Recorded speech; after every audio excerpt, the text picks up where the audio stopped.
আমি S A Prince সবাইকে আন্তরিক অভিনন্দন জানিয়ে শুরু করছি জেডএস টেলিভিশনের আজকের সংবাদ।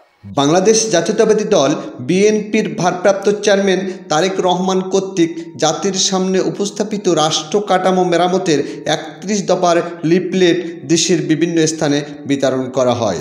তারই ধারাবাহিকতায় রংপুরের বদরগঞ্জ উপজেলার গোপালপুর ইউনিয়ন বিএনপির আয়োজনে ৩ নং ওয়ার্ডের বিভিন্ন হাট বাজার ও জনবহুল এলাকায় উক্ত লিফলেট বিতরণ করা হয়।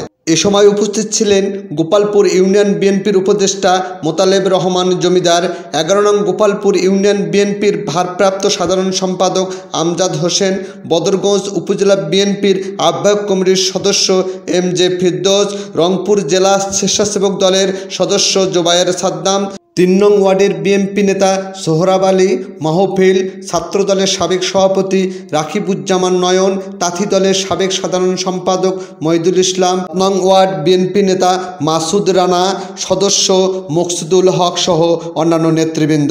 News desk ZS television.